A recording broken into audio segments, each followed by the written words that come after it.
Honorable Delphine Miones as our temporary presiding officer for today's regular session.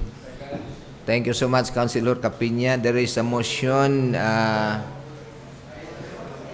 nominating this representation to act as a temporary presiding officer, duly seconded by all members present. Is there any objection? Hearing none, the motion is hereby approved.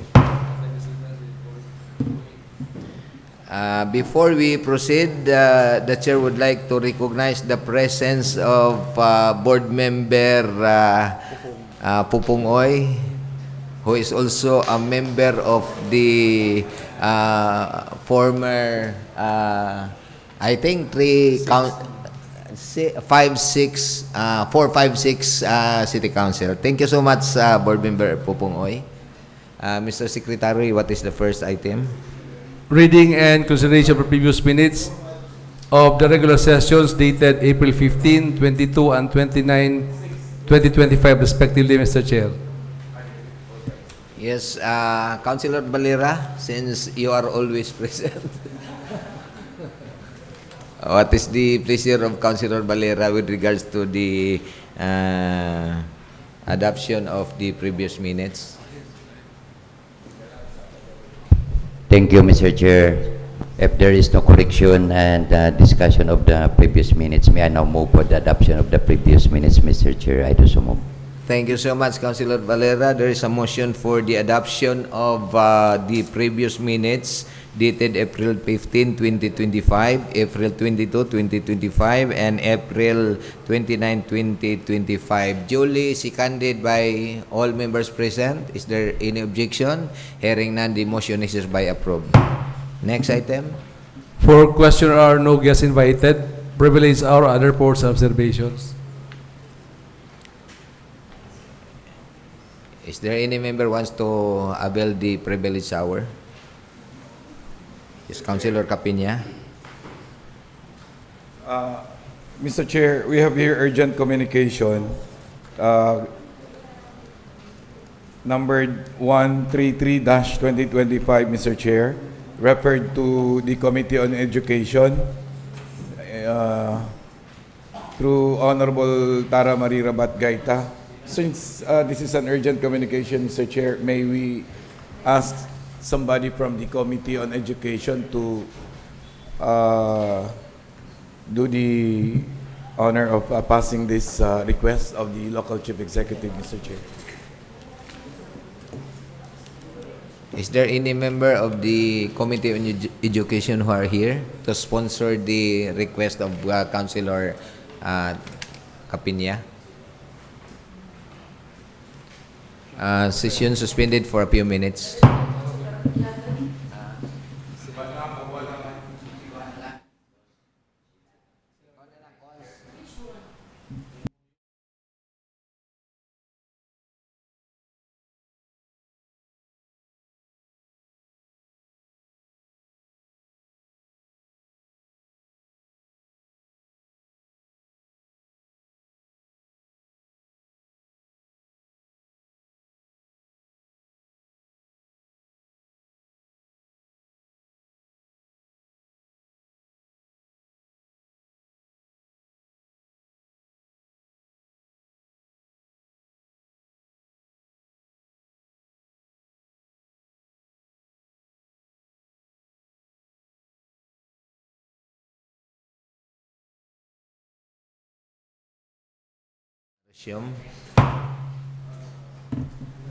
Please take note, Mr. Secretary, the manifestation of Councilor Capiña. Properly noted, Mr. Chair. We are still under privilege hour. Barangay budget. Yes, Councilor Capiña again for the Councilor Campos.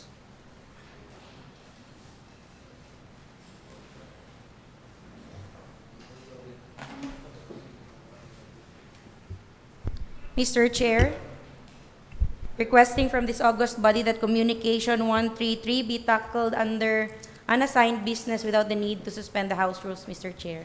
Thank you so much, Councilor Campos. Please take note, Mr. Secretary. Properly noted, Mr. Chair. Councilor Capiña.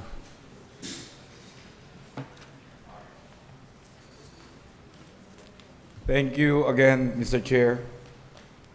Mr. Chair, I have here 4 communications coded as 134-2025, communication 137-2025, communication number 143 And communication number 142, Mr. Chair, referred to the Committee on Finance, all barangay budget concerns. Though not signified urgent, Mr. Chair, but I need to have an approval from the members of this august body that these communications be tackled under unassigned business during suspended House rules for the discussion and possible approval of the said measure, Mr. Chair. Thank you so much, Councilor Capina. Please take note again, Mr. Secretary. Properly noted, Mr. Chair. We are still under an assigned business, under privilege hour. There being none, please proceed, Mr. Secretary. But before we proceed, the Chair would like to recognize the presence of our SK Federation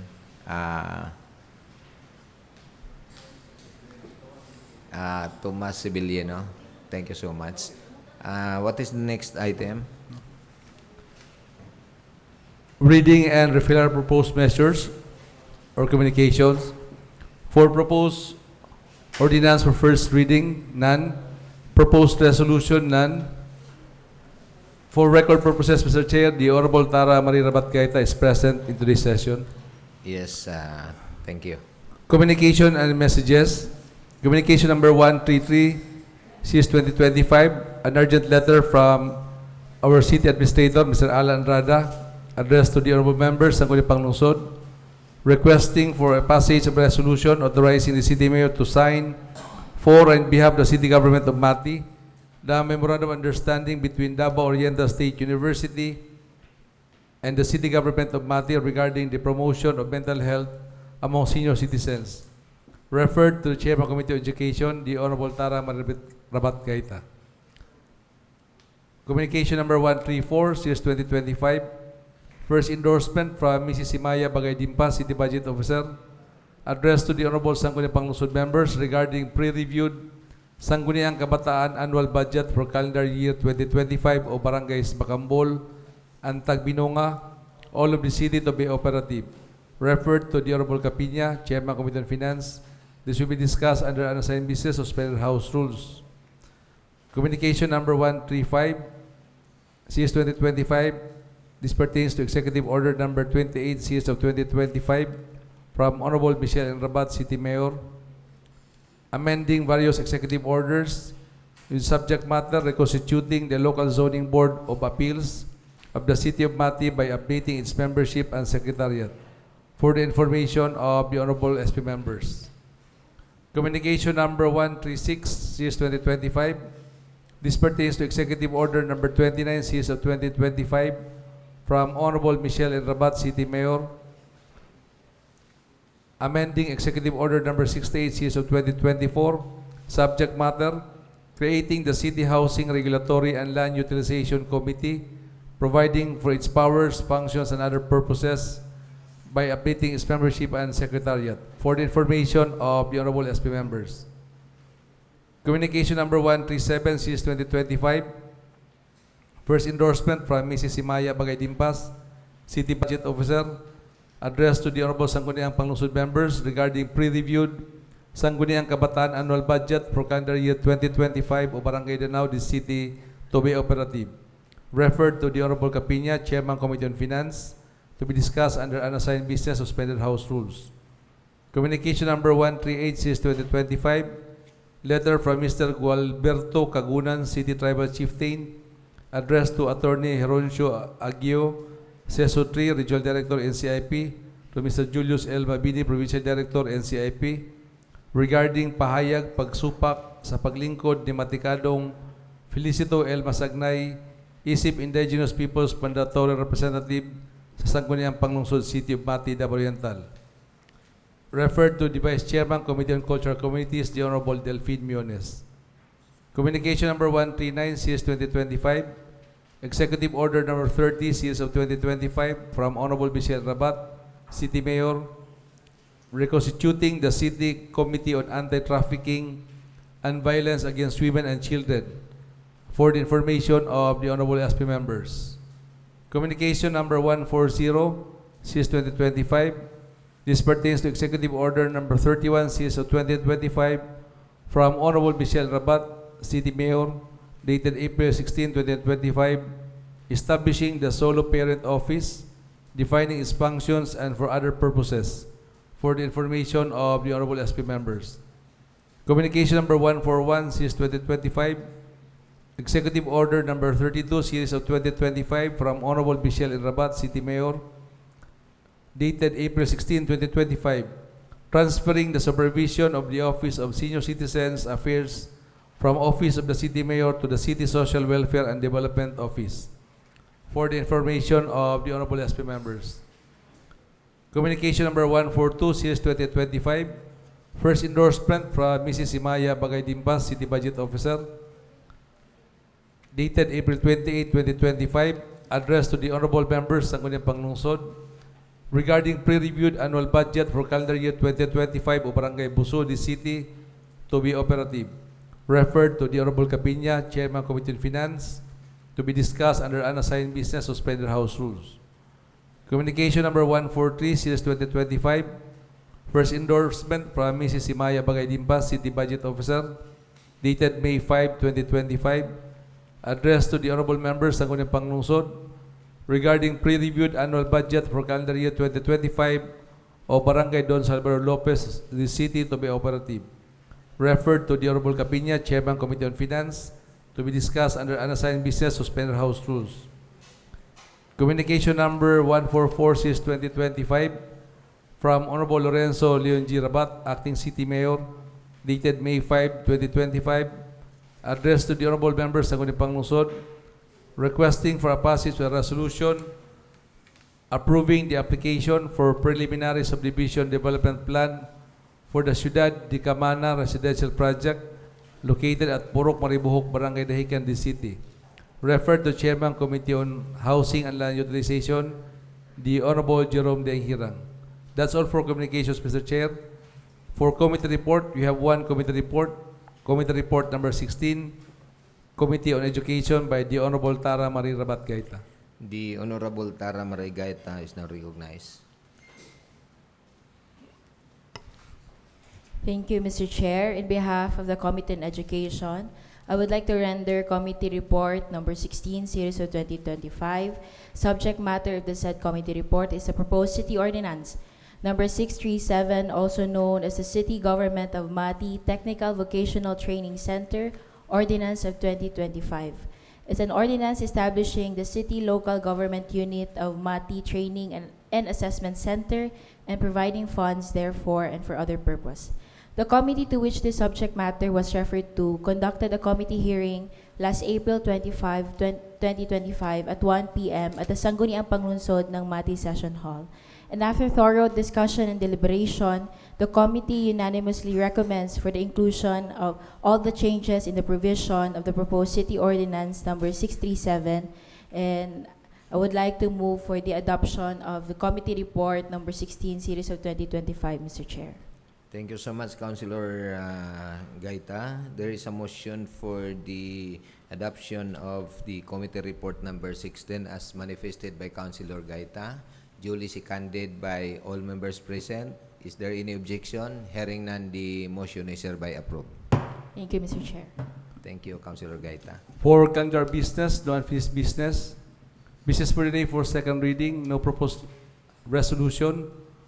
For proposed ordinance, we have City Ordinance number 637, series 2025, product of committee report number 16 by the Honorable Gaita. Again, Councilor Gaita is now recognized. Thank you, Mr. Chair. In behalf of the Committee on Education and product of Committee Report number 16, series of 2025, I now move for the passage of an ordinance establishing the City Local Government Unit of Mati Training and Assessment Center and providing funds therefore and for other purposes for its second reading. I do so move, Mr. Chair. There is a motion for passage of City Ordinance number 637, series of 2025 as manifested by Councilor Tara Marie Gaita, duly seconded by all members present. Is there any objection? Hearing none, the motion is hereby approved. Thank you, Mr. Chair. Again, thank you so much, Councilor Gaita. Next item. For unassigned business, we have One urgent communication, Mr. Chair, 133, and 4 communications for unassigned business. Yes, since this is urgent, may I request any members of this august body for the conversion of this august body into a committee as a whole? Councilor Capina? Mr. Chair, I move for the conversion of this plenary into committee as a whole, Mr. Chair. I do so move. There is a motion for the conversion of this plenary into a committee as a whole, duly seconded by all members present. Is there any objection? Hearing none, we are now under committee as a whole. Yes, Councilor Capina, you may now, Tara, you may now proceed. Thank you, Mr. Chair. I have here communication number 133, referred to the Committee on Education. It's an urgent communication coming from our local chief executive pertaining to the request for a passage of a resolution authorizing the city mayor to sign in behalf of the LGU of Mati a memorandum of understanding between Dorso and the city government of Mati regarding the promotion of mental health among senior citizens. The floor is now open for any discussion and queries pertaining to the said communication, Mr. Chair. Any query with regards to communication number 133? There being none, you may proceed, Councilor Tara. Thank you, Mr. Chair. I now move for the adoption of communication number 133 series of 2025, adoption for committee as a whole recommendation. I do so move, Mr. Chair. There is a motion for the adoption of the committee as a whole recommendation for communication number 133-2025, duly seconded by all members present. Is there any objection? Hearing none, the motion is hereby approved. Thank you, Mr. Chair. Councilor Capina again. Mr. Chair, I now move for the conversion of this committee as a whole back to plenary. I do so move. There is a motion for the conversion of this august body back to plenary. Do I hear a second to the motion? Duly seconded by all members present. Is there any objection? Hearing none, the motion is hereby approved. We are now back to plenary. Councilor Gaita. Thank you, Mr. Chair. Product of communication number 133, series of 2025. In behalf of the Committee on Education, I now move for a passage of a resolution authorizing the City Mayor, Honorable Michelle Marie Denise N. Rabat, to enter into a memorandum of understanding for and on behalf of the local government unit of the City of Mati with the Davao Oriental State University for the promotion of mental health among senior citizens. I do so move, Mr. Chair. There is a motion for a passage of a resolution as manifested by Councilor Tara Marie Gaita. Do I hear a second to the motion? Duly seconded by all members present. Is there any objection? Hearing none, the motion is hereby approved. Next item. Councilor Capina. Mr. Chair, I now move for the suspension of the House rules and the conversion of this plenary into committee as a whole, Mr. Chair. Thank you so much, Councilor Capina. There is a motion for the suspension of the House rules, at the same time the conversion of this august body into a committee as a whole. Do I hear a second to the motion? Duly seconded by all members present. Is there any objection? Hearing none, the motion is hereby approved. Councilor Capina, you may proceed. Thank you, Mr. Chair. The floor now is open for any discussions for communications number 134, 137, 142, and 143, all barangay budget concern. Any query from the members? There being none, you may proceed. Thank you, Mr. Chair. I now move for the adoption of the committee as a whole recommendation as requested in 4 communications just stated. I do so move, Mr. Chair. There is a motion for the adoption of the committee as a whole recommendation with regards to communication number 134, 137, 142, and 143. Do I hear a second to the motion? Duly seconded by all members present. Is there any objection? Hearing none, the motion is hereby approved.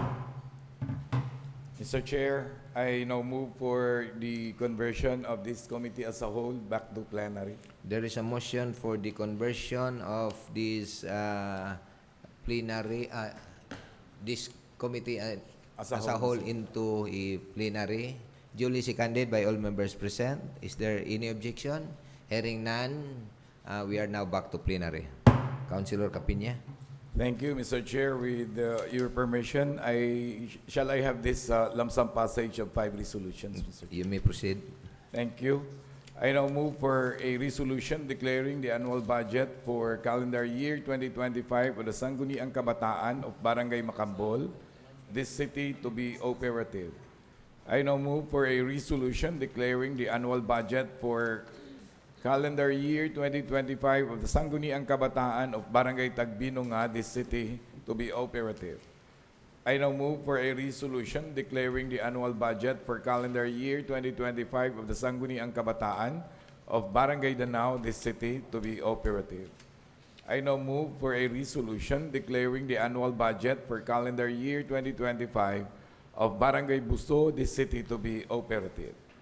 I now move for passage of a resolution declaring the annual budget of the year, for calendar year 2025 of Barangay Don Salvador Lopez, this city to be operative. Mr. Chair, I now move for the passage and approval of the 5 resolutions. I do so move. There is a motion for a passage of 4 resolutions as manifested by Councilor Jacoby Capiña, duly seconded by all members present.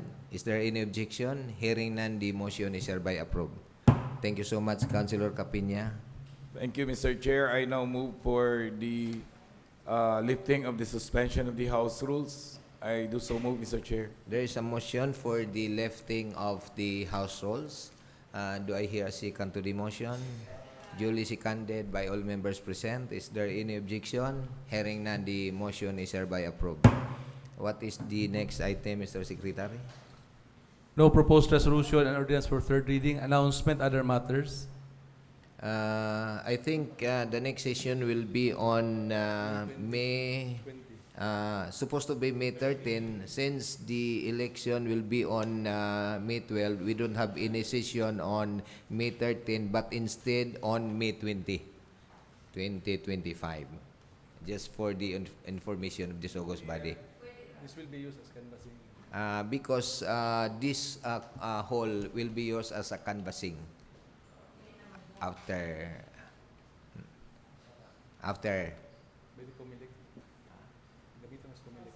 gamiton is kumilik mo nang wala tay session na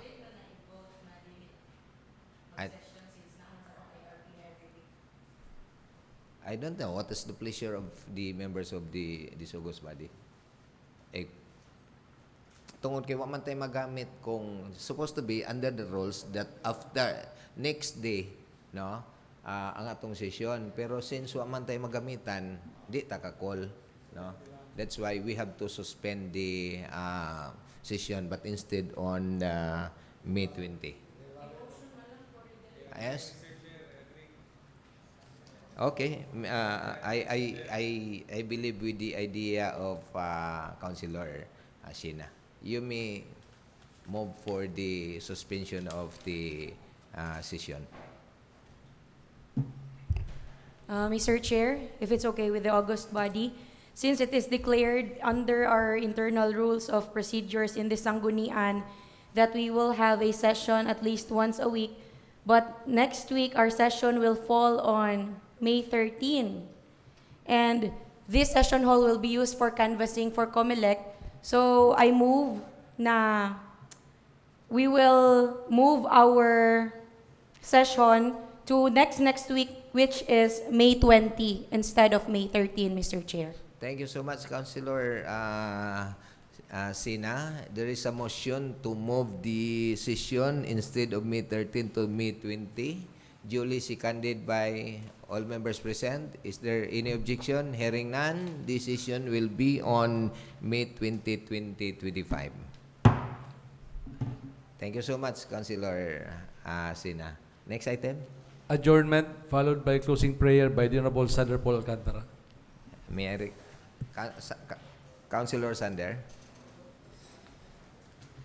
Thank you, Mr. Chair. I move for the adjournment of this regular session, Mr. Chair. There is a motion to adjourn the regular session, duly seconded by all members present. Is there any objection? Hearing none, this session is now adjourned. Okay, let us pray. Auzubillahi minasyaitanirrajim. Bismillahirrahmanirrahim. Alhamdulillah rabbil alamin. Ar-Rahmanir-Rahim. Maliki yawmiddin. Iyyaka na'budu wa iyyaka nasta'in. Ihdina siratal mustaqim. Siratal ladzina an'amta 'alaihim ghairil maghdubi 'alaihim waladdallin. Amin. Thank you so much. Good morning to everyone and congrats to the winners of this coming election.